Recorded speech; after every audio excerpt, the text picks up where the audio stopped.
Nobody asked you. I've been asked of asking me. I've been asked. No one asked you of being asked. Listen, bozo. We don't do stuff like that. Don't ever say that again. You trying to make money out of me? This ain't no Super Mario Brothers. Idiot. I was wiping my own ass while I was using the bathroom, and some of my feces got on my hand. So I figured it wouldn't be a crazy idea to lick my own hand. Radio Free Innsmouth, episode 175. Okay? Two bands, Kect Arock Listen, bozo. and Midnight Betrothed. Good band, actually. Yeah, I figured we might as well get back to some more regular black metal type stuff. 안 골라 이건. 포기, 패스. Cause I like ya. So we got two bands. They have a little bit in common in that they both put out albums earlier this year, so this is like cutting edge new black metal technology. Wow! And they're also both pretty raw and pretty weird, but also very traditional in their own special ways. You make me feel special. First up is a Ukrainian one-man black metal project. And if you know me, you know I'm already going like, How do I say this? at that description. Like, I basically have like a fetish for this garbage. I don't really know what's wrong with me. It's pretty serious. But yeah, one-man band from the Ukraine, but it does not sound incredibly similar to a lot of like the Slavic stuff, and particularly to a lot of Ukrainian black metal. I'm thinking of stuff like Burstin or Nocturnal Mortem, that kind of thing. Doesn't really sound like those guys. What it does sound like is some very, very 90s black metal type shit. To fully like understand the Kect Arock sound, it's worth examining some compositional techniques used by bands that I'm pretty sure this guy was influenced by. First of all, we have Dark Throne, specifically Transylvanian Hunger era Dark Throne. Black metal. Now I'm gonna need your help with this one. 아, 이거는 못 고르지. Oh, don't worry, it's nothing too complicated or too disgusting. I just need you to count. Can you count? 네, 여러분 안녕하세요. 오늘은 Hell yeah, let's do this, Dark Throne. 1, 2, 3, 4, 5, 6, 7, 8, 9, 10. Alright, stop. 해보겠습니다. Guess what? You did it! Wow! Dark Throne certainly did it, as you would already know if you knew any Korean, because guess what? This riff holds one note for approximately 10 seconds before it even like changes what note they're playing.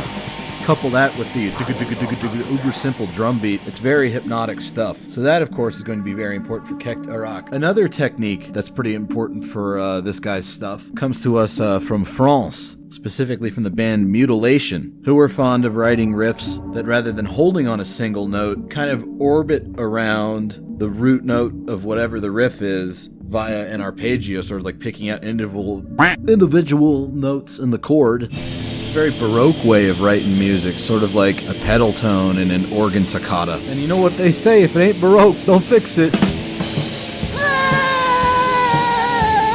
It's kind of unique for black metal because it means you've got to utilize the other instruments besides the guitar a little bit more effectively. They can't just be doing ambient backing chord shit. You got to have like the bass guitar hitting in there on the root note. You got to have the drums doing like a more syncopated rhythmic type thing. The final technique is the first one that I would consider, you know, like this is bona fide Slavic type stuff, and it's the main thing that he has in common with other Slavic black metal bands. I would call it an unwinding or unraveling technique. I consider this a very Slavic technique because the undisputed master of it was Kaldrad from Branikald, who's sadly no longer with us.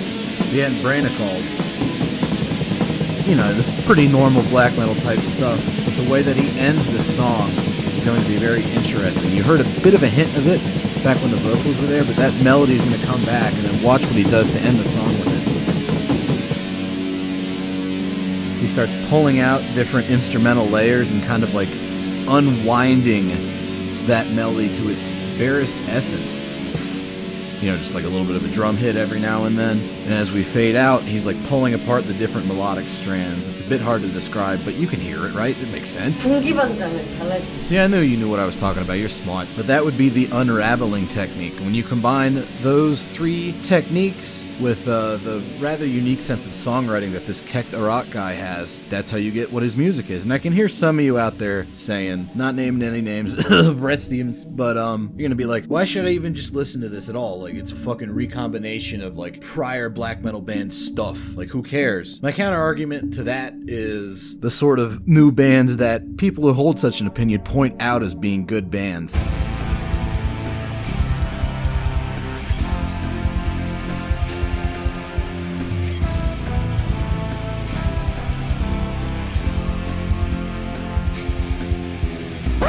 Category 4, truly cursed. Yeah, I'll stick with my fucking smooth brain black metal, thanks. Anyways, you bring all those ingredients we were talking about earlier together, and you add in an atmosphere and way of writing melodies that's kind of peculiar to Kect Arock as an entity. You get this kind of stuff. Also, there's some keyboard integration, which is very unusual for this kind of black metal. Here's another one of those unraveling type sections. He's even going to do a single little drum hit, just like Nicole did. But like the atmosphere is what sets this apart from any given like Nicole or Dark Throne clone. He has his own way of doing things. It's like very like gothic romantic, not romantic like romance novels. Romantic in, you know, like the Lord Byron sense. Look it up, people, it's a thing. And I enjoy this album quite a bit because it has like these, you know, tried and true ingredients, but he does them in a new and interesting way. I think that's the essence of what makes for a good black metal band in Anno 2021. Bringing those keyboards back was a great idea. I think it's a keyboard. It might be a guitar doing an electric piano effect. And then we get into an unraveling thing, much like the one that happened earlier, but the way that he unravels it is more similar to like a French band, like Mutilation and stuff, picking out these individual chords. Very interesting way of doing stuff. You would think this band would end up sounding much more French, given that their name looks like a Le Légion Noire band name, like Moavad or whatever. It's sort of like, I don't know what language that is, and it's got a lot of umlauts in it, but no, the main contribution from the French stuff, besides like some of the dark romantic aesthetics, would just be that when he does his unraveling sections, he utilizes that particular riffing technique to do more Slavic compositional tricks. So really good album. Also, another interesting thing going on here is that I would compare this band a lot to Judas Iscariot, the band from the US that I did an episode on quite a while ago, and that both Kect Arock and Judas Iscariot were not from like France or Norway, but they took these French and Norwegian techniques and kind of did their own thing with it, while still very much paying homage to those styles. And I don't know if Judas Iscariot influenced this guy at all, or if it's just kind of the overall like very gray and ambient kind of fuzzy quality of the music, but songs like this one remind me quite a bit of Judas Iscariot. I think it might just be Convergent Evolution though. But that seems like a total Judas Iscariot riff to me right there. I don't know, I might be talking out of my ass. Oh, fuck yeah! Also, one of the other really interesting things and very unique things going on with this album happened during the instrumental songs, which I wouldn't really consider interludes at all because they're very complex, despite being much more ambient in nature. A lot of different textures going on. I really like the bass tone on this album. It sounds like it's coming out of an amp made out of like an old carpet from the 70s. Very interesting. And like weird kind of shifting guitar feedback layers. Interesting stuff. And I like that piano or clean guitar or whatever the hell that noise is. It's really, really cool. Just a very interesting album texture-wise. Or that guitar feedback kind of stuff. Leaning into actually sort of almost turning into a riff.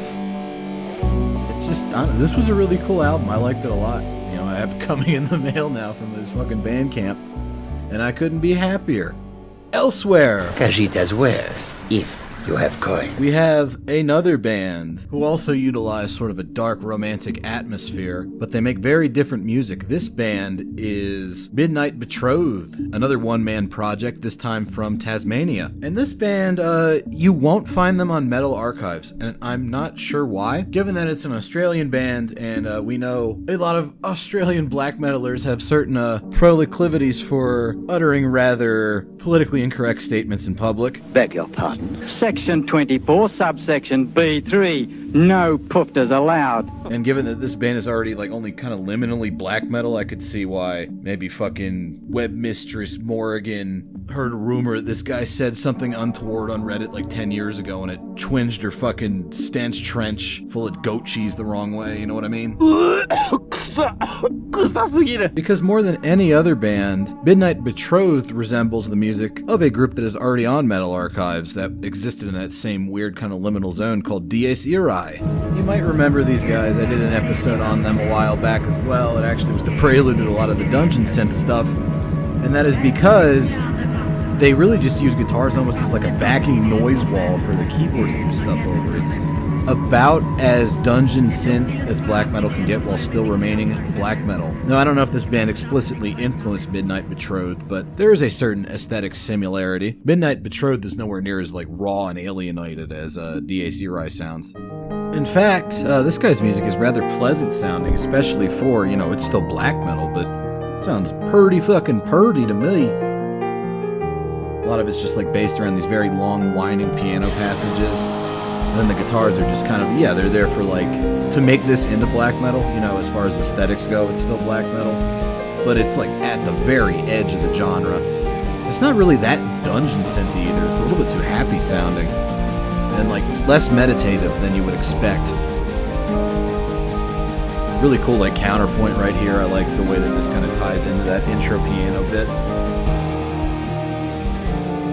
I like the like wide panoply of sounds they have going on here, like these strings, and then they're gonna hit you with some really cool flutes in a second. Here it comes. See? Good stuff. This is another like just band that's like on Bandcamp and you could buy a CD, and I don't really know too much about them other than that. Apparently this dude has like 20 other some odd one-man projects he's also working on. But this is the only one I've heard, and I enjoy it quite a bit. It's just, I would call this pretty metal. Not in that, oh yeah, I guess it's pretty metal. I mean, this is metal that is very, very pretty sounding. Which is sort of like a weird little subgenre I may have invented as a category stuff. That's where I would put stuff like God Gory or Bloodstained Child. Just anything that is definitely like unquestionably metal, but it's also very, very like pleasant sounding. I like the big sweeping strings. I like the nice pianos. I like the very like ambient spaced out guitar stuff, and even like the kind of repetitive percussion does wonders. Good stuff. Highly recommend Midnight Betrothed. Highly recommend Kect Arock. Highly recommend listening to black metal because it's good stuff. I guess that's it for this week, folks.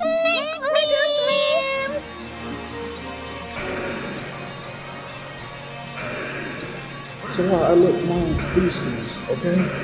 In that video, I deleted that, alright? Бой на рассвете, ринемся подобно ветру. Не дадим русской земли ни куска, ни метра. В чистом поле много крови будет этим утром. Может, я вернусь домой ни живым от трупом.